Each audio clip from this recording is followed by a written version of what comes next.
Welcome to this new video. I'm the PC Collector, and in this video I'm going to bring you this, not surprising anybody, another IBM ThinkPad. I really like IBM ThinkPads, so I have a lot of them. In this case, I'm going to bring this 1998 IBM ThinkPad 380XD.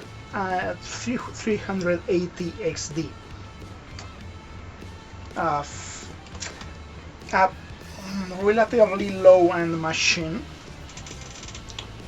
with a surprisingly big screen for a low-end machine, with 233 MHz Pentium MMX and 32 megabytes on board plus 64 on a slot, if I recall correctly, which is the maximum RAM it admits. It's one of those machines which has horrible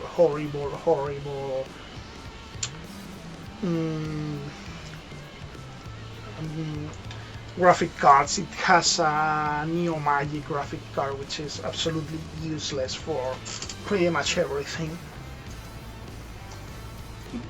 So yeah, don't expect me even testing games on this one, because nothing is going to run on that. That card is awful on Windows and is awful on the OS, on the OS. So yeah.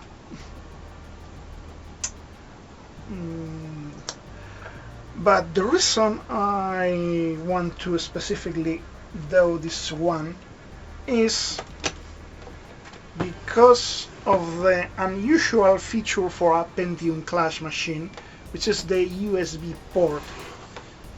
Okay, and why the USB port makes me want to do this machine? Because, well, normally on a machine like this, I would install Windows 98, use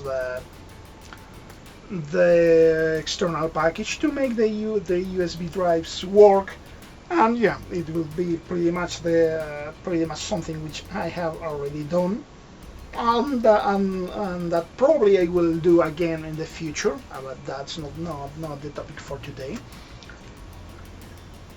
But I recently found a package which in theory should allow me to do the same on Windows 95. So if that package works, it means that I can start choosing between Windows 95 and Windows 98, more depending on the hardware and not only depending on if the machine has the USB port, like I pretty much do nowadays. So yeah, that also means that probably I might redo some previous machines with Windows 95 instead. Probably I'll make a video testing IBM Aptiva using also Windows 95 and checking which one works better, to see which one will be left as definitive. So, well, what I need to do before doing this is to replace the system battery, which is with the RAM down below that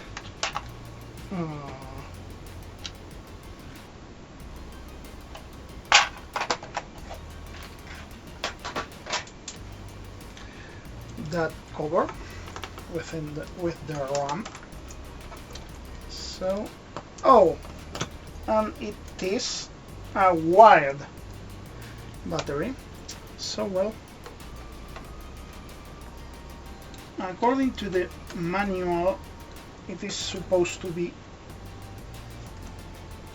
tap it to the ball. I don't know why. So anyway, I need to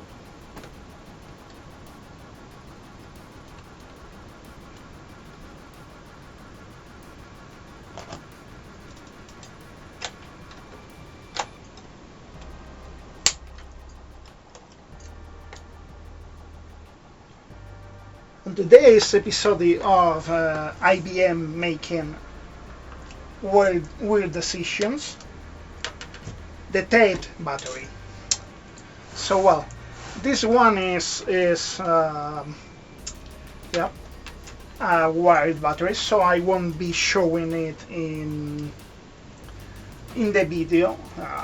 I already made a video on this topic.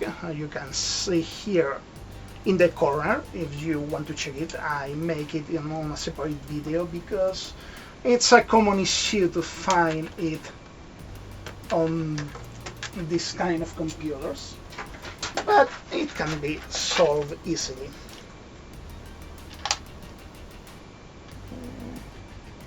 Okay, let's carefully pry the battery out, because on those old computers won't be the problem, or won't be the first time that I have the seal of the connector breaking.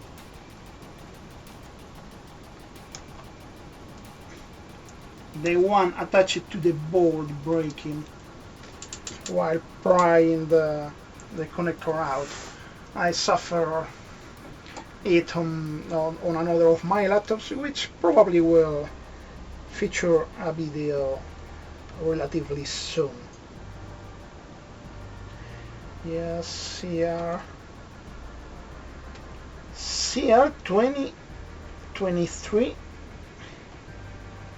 2330. I don't have any of this size. Well, that might be a problem. Okay, that's done, but I also need to figure how to take out the CD because it doesn't work. I know that it doesn't work because when I got this one last year, I did a quick test, a quick Windows install to check it working, because well, I have my doubts. Speaking of that, I have to apologize in advance, because this machine has a DSTN screen, so the image quality when I'm recording directly from the laptop screen will be awful. There's unfortunately nothing I can do in that regard, because well, DSTN screens. Okay, let's check.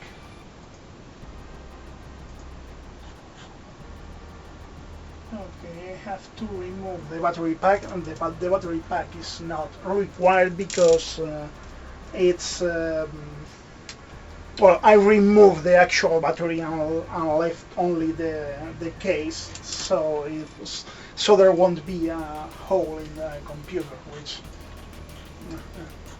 okay. So I have to remove the keyboard. I have to take out 5 screws.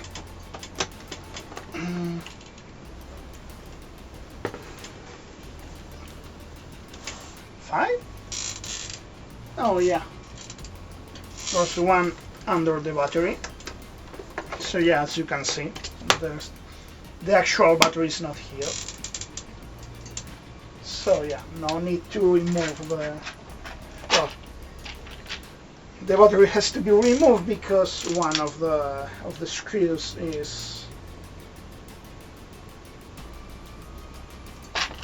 under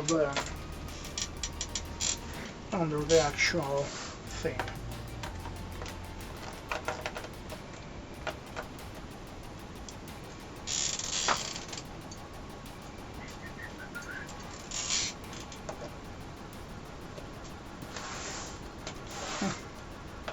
This one as well.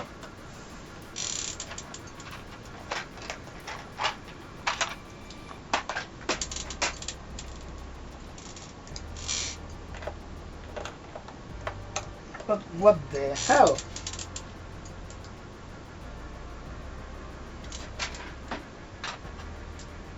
What the hell, IBM?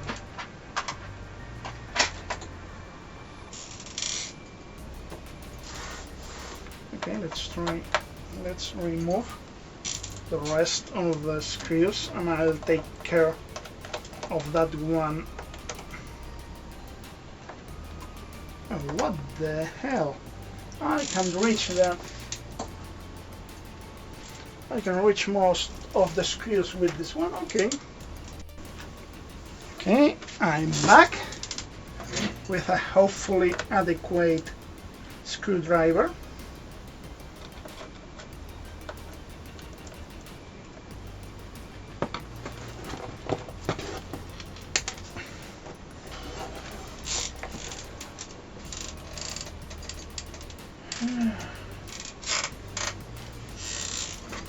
I don't know who decided that this was a good idea.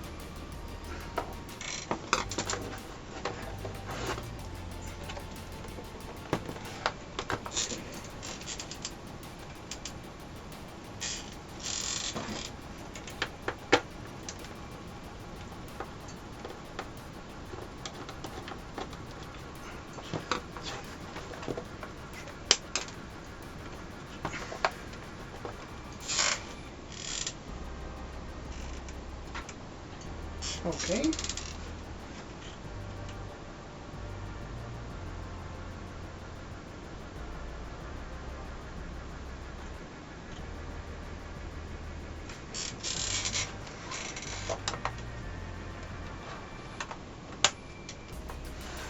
Okay. Now I have to open the computer.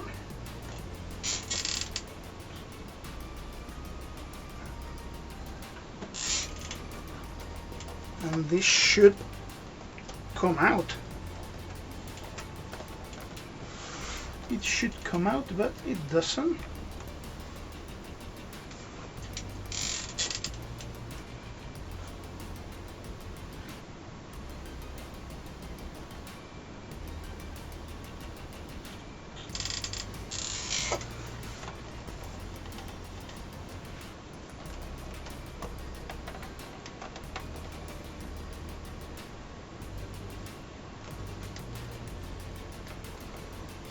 It should come out, but it doesn't.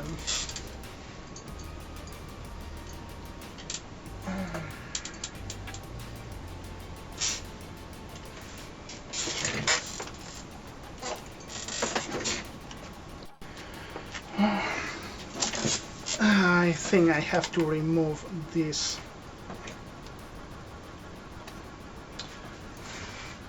The hard drive cover. Although the manual doesn't say anything in that regard. And yeah, the hard drive cover has one of those screws which can only be loosened with a coin, because yeah, someone at IBM might have decided that their customers were too stupid to use a screwdriver.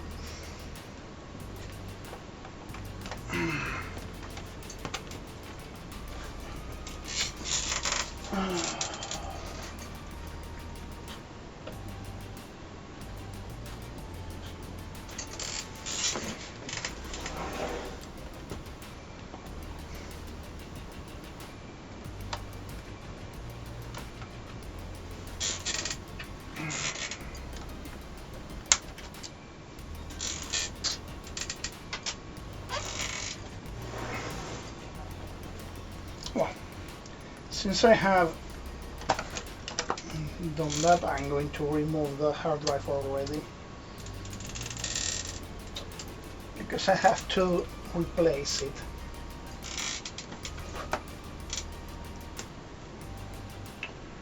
Okay.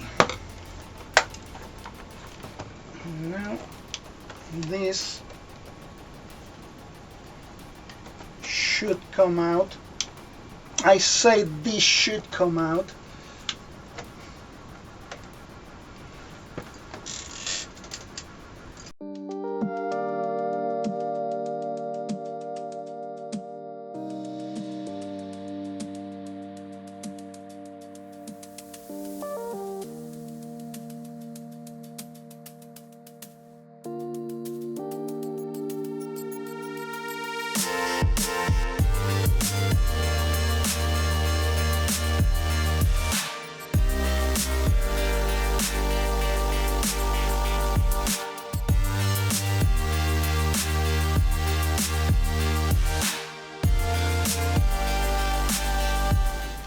That screw, which requires get loosened, can't be loosened.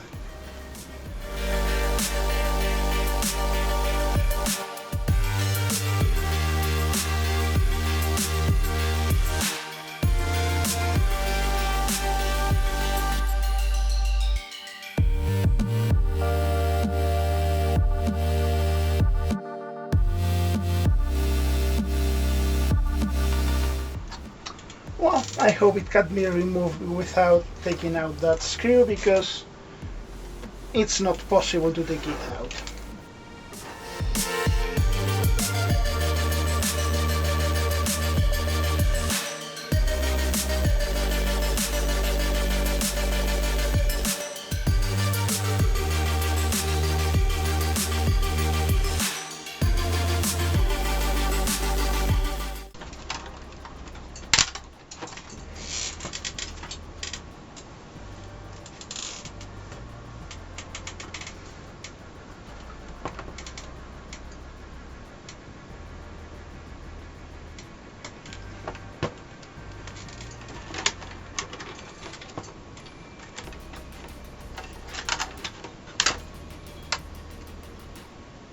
Well, it fortunately can.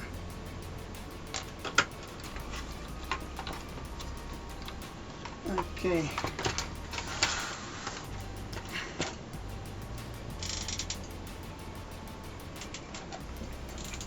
Yeah.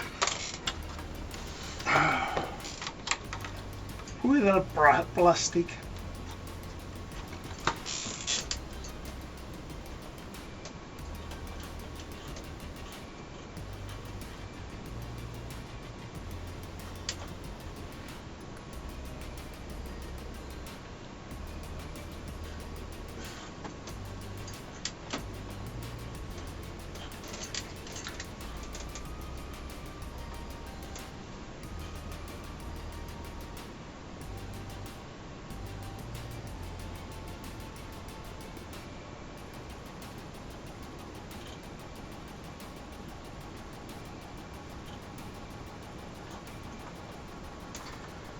But the manual doesn't say how I'm supposed to disconnect this.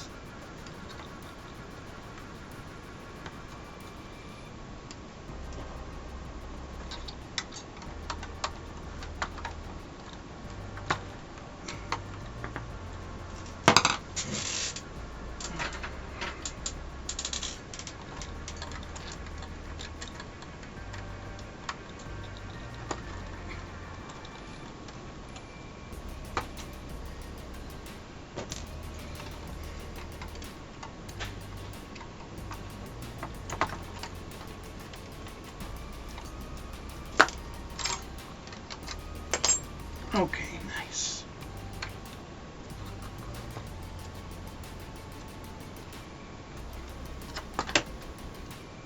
The CD-ROM is out.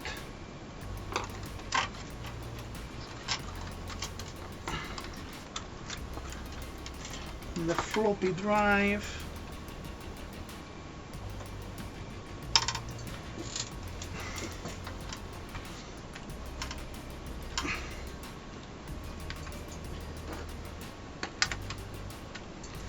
can be, yeah. I'll unplug it from the board and figure it more comfortably with the computer out of the way.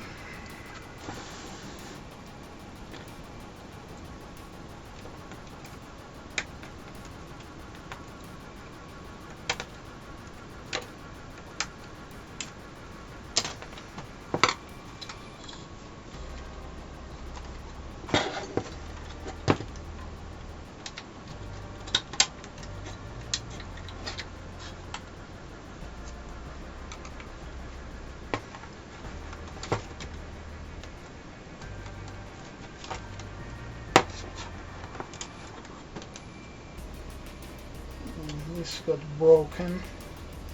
Let's see if I can fix it.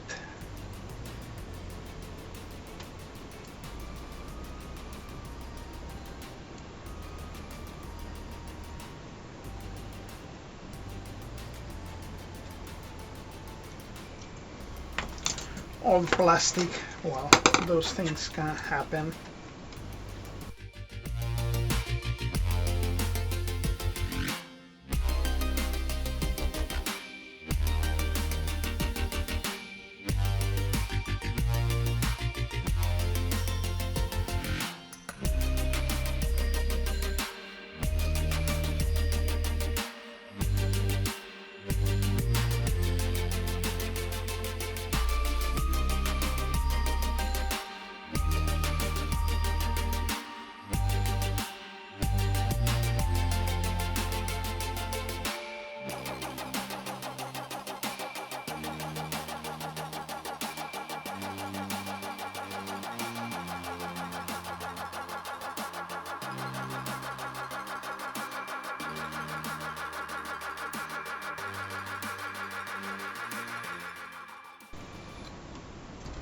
I have this original IBM drive, but well, it doesn't exactly match.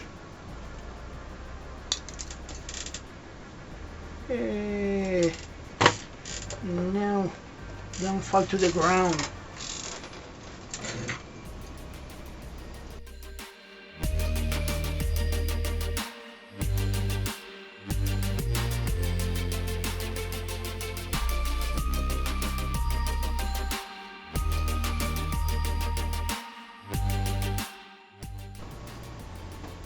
Normally I'm the kind of person who doesn't bother with all the screws.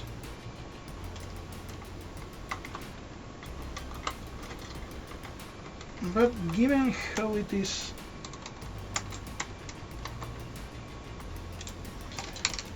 attached, I'm going to make an exception.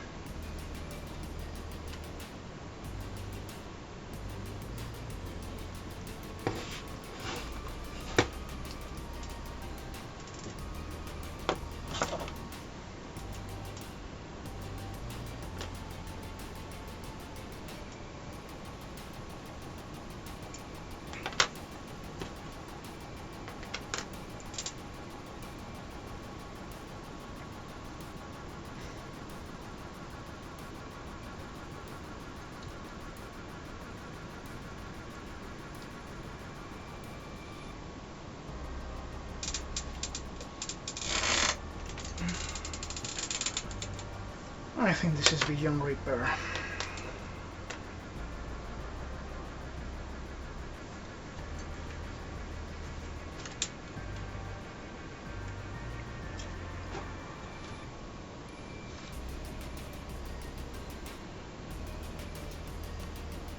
Okay, I'm going to check if I can remove this screw because yeah, I don't really feel confident leaving it on. As you can see, the head is in bad shape. Well, I have replaced the drive. I have more or less repaired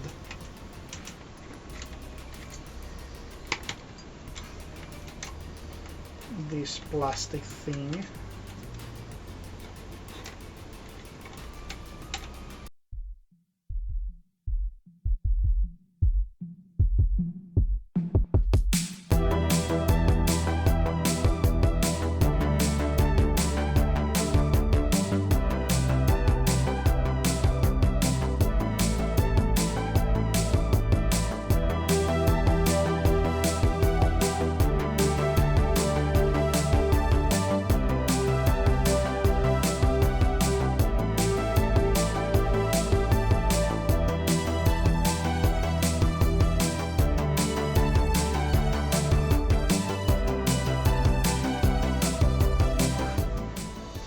This is going to be more problematic than I thought.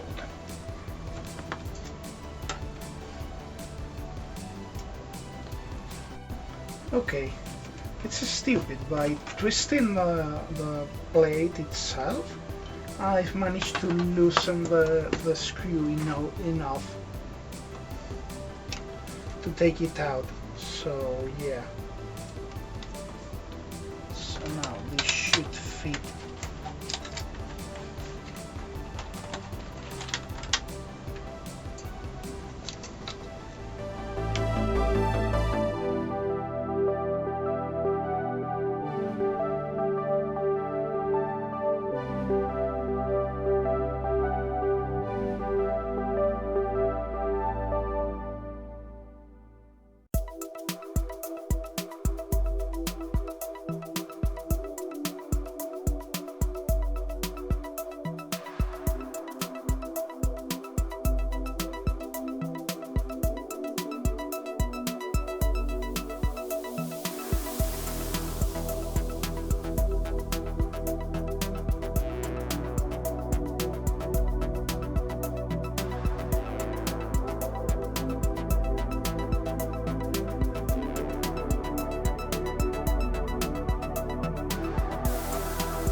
After thinking for a while, I've decided against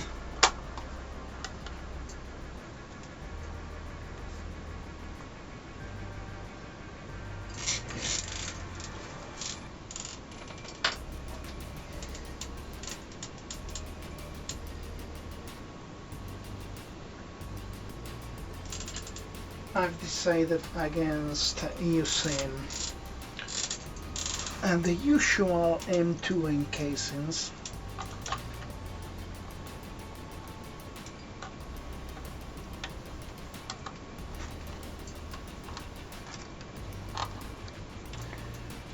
Mostly because this machine doesn't support drives bigger than 8 gigabytes, so it would be a waste.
Okay.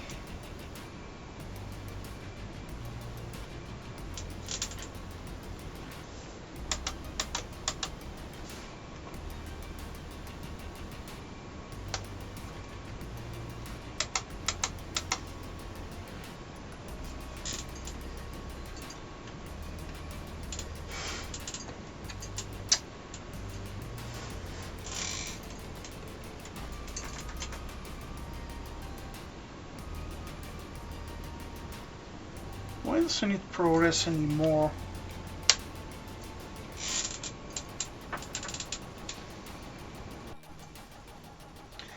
Okay, believe it or not, the reason it didn't start was the CD drive getting stuck.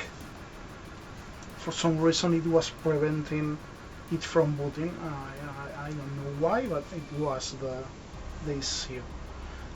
You remember that when I pressed the button it didn't open. Now it does. I have to trim this side a bit, but it now works.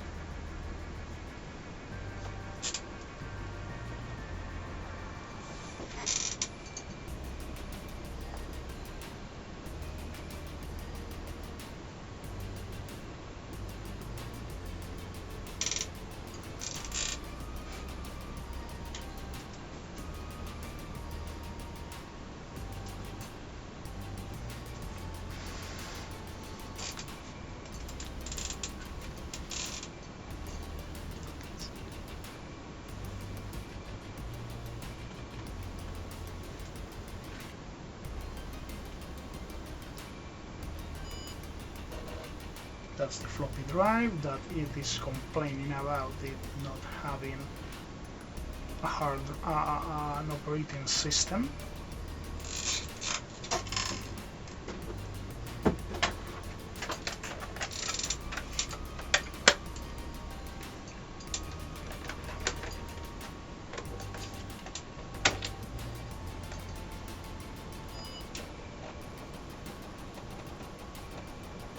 Let's see if it puts the Windows 98 floppy.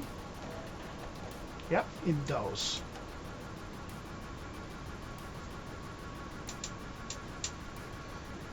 Well, nice.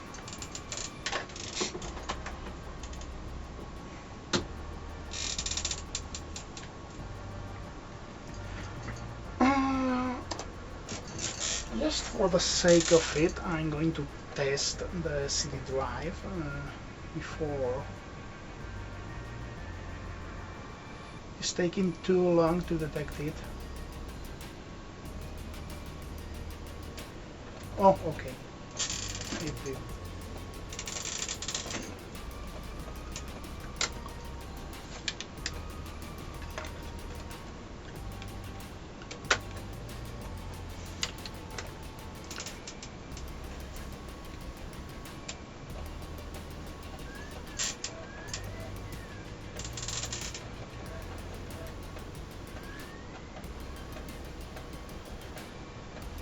I'm not going to do anything yet. I'm just for the sake of it, I'm going to test if the CD drive works before getting to the next part.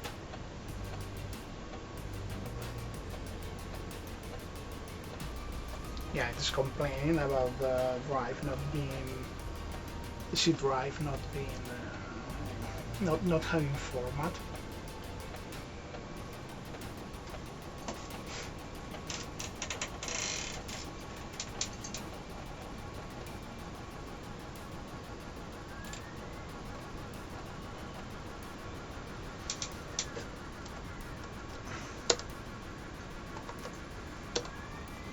Okay, nice.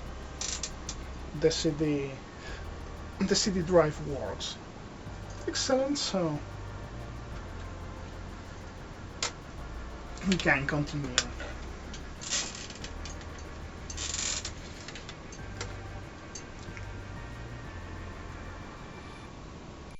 Well, I've discovered that it doesn't detect the card reader.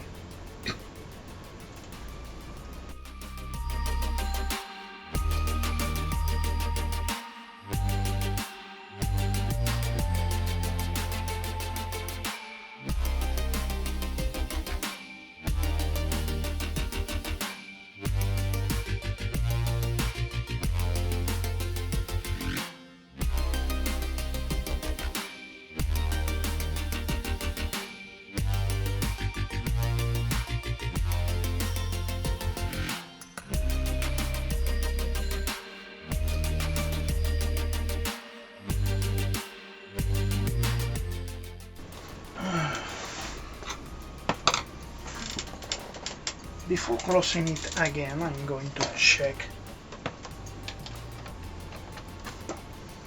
that it detects the disk.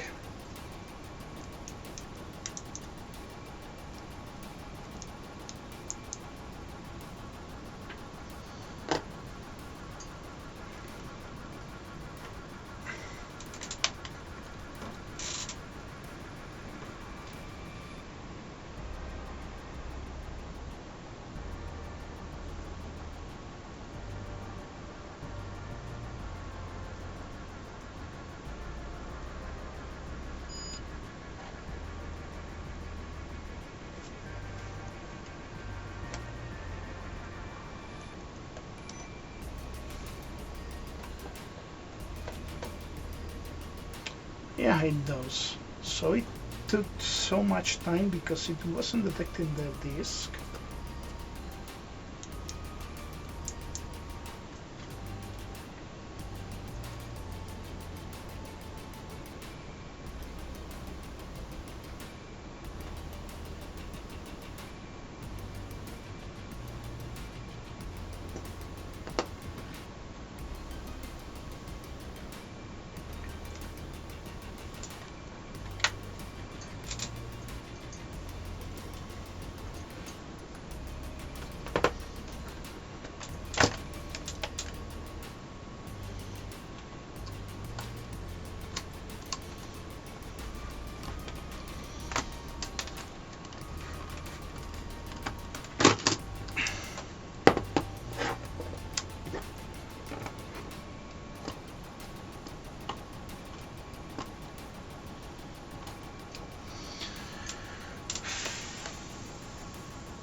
I'm going to try again just to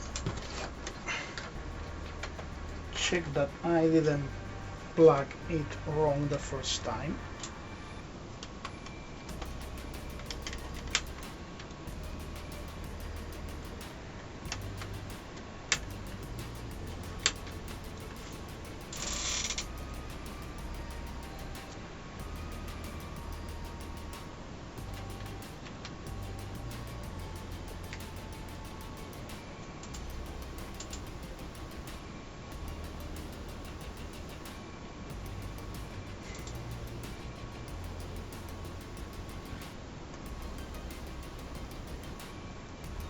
Yeah, no. I can tell it's not detecting it just by the time it is taking. It booted much faster previous time.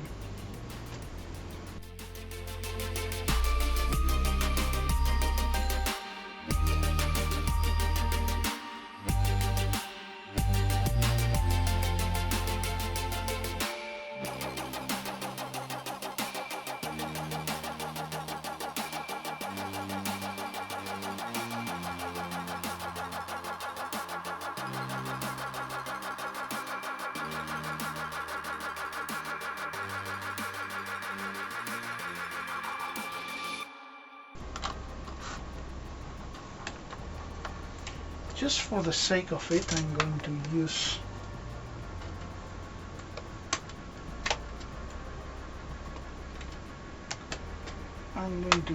a smaller SD card.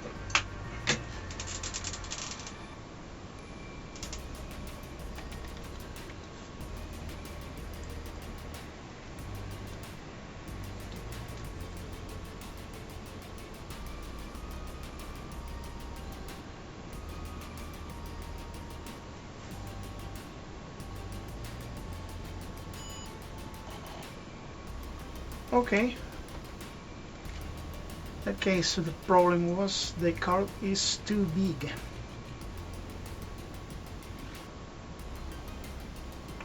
Because while I was trying to boot the Windows 98, which is on this card,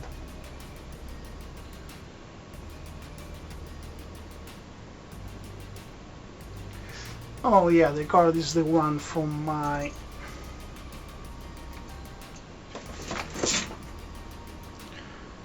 from my 560. Yeah.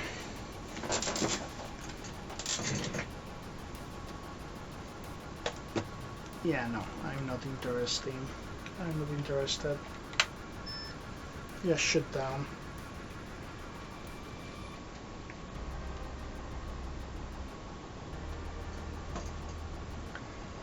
Okay, so the problem is the card being too big. Well, now that I know what the issue is,